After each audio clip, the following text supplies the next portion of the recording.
আমরা দেখতে পাচ্ছি যে বরিশাল ঘাটের সর্বপ্রথমেই আজকে প্রিন্স আওলাদ। হ্যালো এভরিওয়ান, সবাই কেমন আছেন? আশা করি ভালো আছেন, অনেক সুস্থ আছেন। চলে আসছি আরও একটি নতুন ভিডিও নিয়ে বরিশাল লঞ্চঘাট থেকে। আজকে বরিশাল লঞ্চঘাট থেকে ঢাকার উদ্দেশ্যে ছেড়ে যাবে মোট দুটি লঞ্চ। আছে প্রিন্স আওলাদ 10 এবং পারাবাত 11। আমাদের আজকের এই ভিডিওটি আপনারা দেখতে পাবেন বরিশাল থেকে আজকে যে দুটি লঞ্চ যাচ্ছে এর ভিতরে কী পরিমাণ যাত্রী হয়েছে এবং ভাড়া কত। তো প্রিয় দর্শক, আজকে 23 সেপ্টেম্বর রোজ সোমবার, আজ বরিশাল থেকে এই দুটি লঞ্চে যাচ্ছে। তো প্রিয় দর্শক, চলুন দেখে আসি আজকে এই দুটি লঞ্চের ভিতরে কী পরিমাণ যাত্রী হয়েছে। তো প্রিয় দর্শক, আজ বরিশাল থেকে যে দুটি লঞ্চ যাচ্ছে এই দুটি লঞ্চের ভিতরে এখন আমরা প্রবেশ করব এবং যাত্রী কেমন হয়েছে আপনাদেরকে দেখানোর চেষ্টা করব। আছে সর্বপ্রথমেই প্রিন্স আওলাদ 10 লঞ্চ। তো চলেন আমরা যাই প্রিন্স আওলাদ 10 লঞ্চের ভিতরে। প্রিন্স আওলাদ 10 লঞ্চের ফ্রন্ট সাইডে টিকিট কাউন্টার আপনারা দেখতে পাচ্ছেন। এখানে কেবিন আছে, এখনও লেখা আছে। তো আমরা এখন যাব হচ্ছে ডেকে।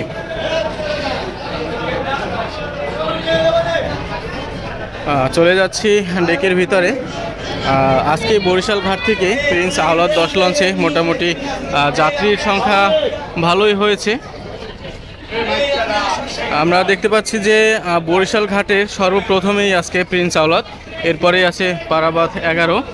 আর আরেকটা ভায়া লঞ্চ আছে যেটা এখন পর্যন্ত বরিশাল ঘাটে আসেনি, কিছুক্ষণের মধ্যেই বরিশাল ঘাটে আসবে। সেটা হচ্ছে ঝালকাঠি থেকে ছেড়ে বরিশালের উদ্দেশ্যে আসে এবং বরিশাল থেকে যাত্রী নিয়ে চাঁদপুর ফতুল্লার উদ্দেশ্যে রওনা দিয়ে যায়। তো সেই লঞ্চটা আর কিছুক্ষণের মধ্যেই বরিশাল ঘাটে আসবে, আপনারা অবশ্যই দেখতে পাবেন।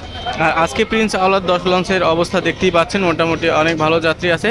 300 টাকা ডেকের ভাড়া। আপনারা এই লঞ্চের যে উপরে স্লিংকের যে লাইটিং ব্যবস্থাটা বা ডেকোরেশনটা, এটা কিন্তু অনেক সুন্দর দেখতেই পাচ্ছেন। আমার কাছে বিশেষ করে খুব ভালো লাগে, আপনাদের কাছে যদি ভালো লাগে কমেন্টে জানাবেন। তো আমরা এখন যাব হচ্ছে পরবর্তী লঞ্চে পারাবাত 11, ওই লঞ্চটা দেখব, ওই লঞ্চে কেমন যাত্রী হয়েছে। দেখতে পাচ্ছেন একটা বাইক আসতেছে। বরিশাল থেকে ঢাকার উদ্দেশ্যে লঞ্চে যদি আপনি বাইক নিতে চান তাহলে বাইকের জন্য আলাদা ভাড়া দিতে হবে। সেই ভাড়াটা হচ্ছে আপনার 300 থেকে 400 টাকার মধ্যে। তো 300 নিতে পারে এবং 350 অথবা 400 টাকা। তো আমরা এখন পারাবাত 11 লঞ্চে যাচ্ছি।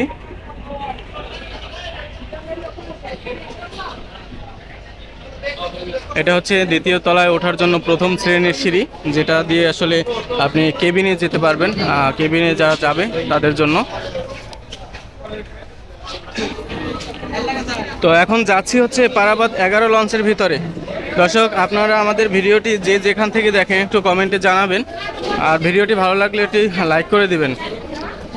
পারাবাত 11 লঞ্চের কেবিন বুকিংয়ের জন্য কাউন্টার যোগাযোগ করুন।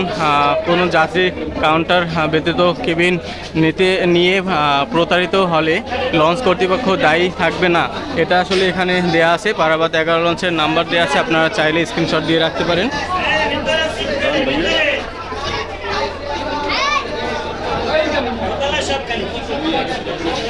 তো এই হচ্ছে পারাবাত 11 লঞ্চের আজকের ডেকের অবস্থা। মোটামুটি বলা যায় যে প্রথম থেকে শুরু করে একেবারে শেষ পর্যন্ত যাত্রী হয়েছে। তবে এই লঞ্চে এখন পর্যন্ত অনেক যাত্রী ধরবে, কারণ আপনি দেখতে পাচ্ছেন যে অনেকটা ঘনত্ব নেই এই লঞ্চে। খুব পাতলা পাতলা করেই কিন্তু লোকজন বসেছে। যাত্রীরা যে যার মতো করে বসে আছে। 300 টাকা ডেকের ভাড়া আজকে পারাবাত 11 লঞ্চে।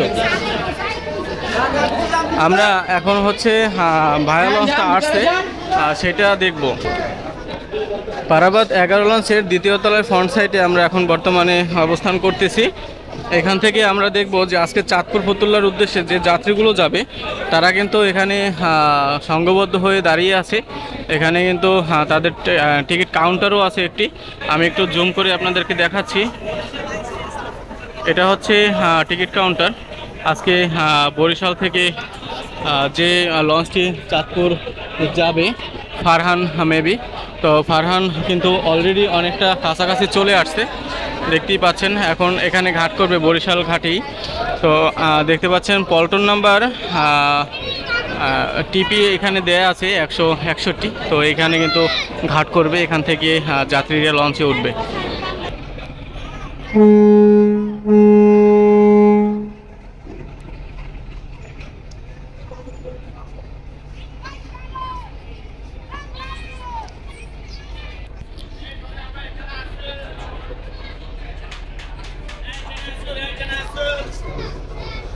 থেকে আজ এমবি ফারহান 7 লঞ্চটি বরিশাল ঘাটে চলে আসছে।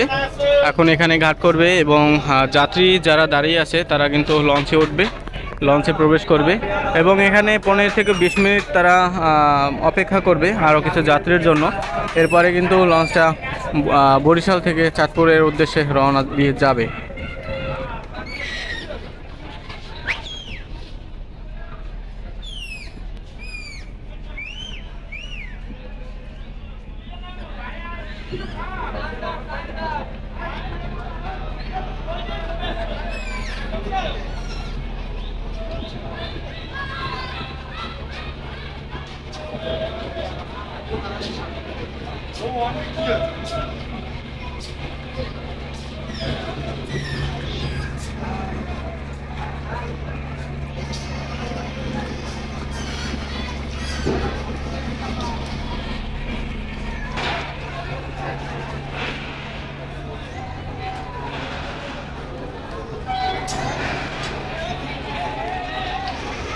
দেখবেন এই সময় আসলে কি হয়, লঞ্চটা বেরানোর সঙ্গে সঙ্গে হকার যারা আছে তারা কিন্তু লাফিয়ে লাফিয়ে ওঠার চেষ্টা করবে।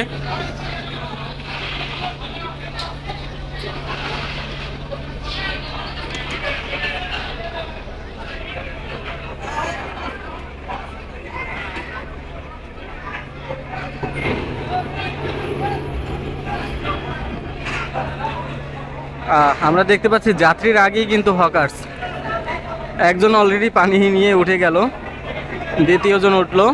সিঁড়ি কিন্তু এখন নামাতে পারেনি, দেখেন কিভাবে উঠতেছে। যদিও ব্যাপারটা অনেকটা রিস্কের, তবুও কিন্তু তারা জেনেও উঠতেছে। কিছু যাত্রীও আছে, তারা কিন্তু অলরেডি উঠে যাচ্ছে জায়গা নেওয়ার জন্য আগে ভাগে।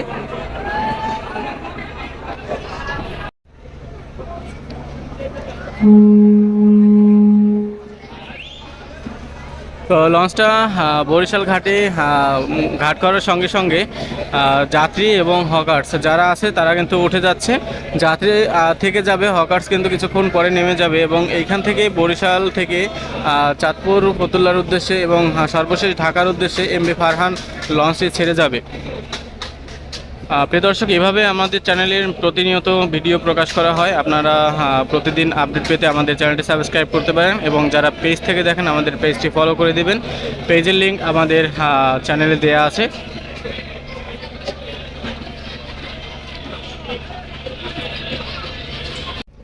বরিশাল ঘাট ত্যাগ করলো 8:34 এমবি ফারহান 7 লঞ্চ, যেটা ঝালকাঠি থেকে আসছিল বরিশালে। এখান থেকে যাত্রী নিয়ে এখন চাঁদপুর ফতুল্লার উদ্দেশ্যে রওনা দিয়ে যাবে। তবে অবশ্যই চরমোনাইতে ঘাট দিয়ে যাবে এমবি ফারহান 7 লঞ্চটি এবং ডিরেক্টলি ঢাকার উদ্দেশ্যে পারাবাদ 11 এবং প্রিন্স আওলাদ 10 রাত 9টা বাজলেই ছেড়ে চলে যাবে।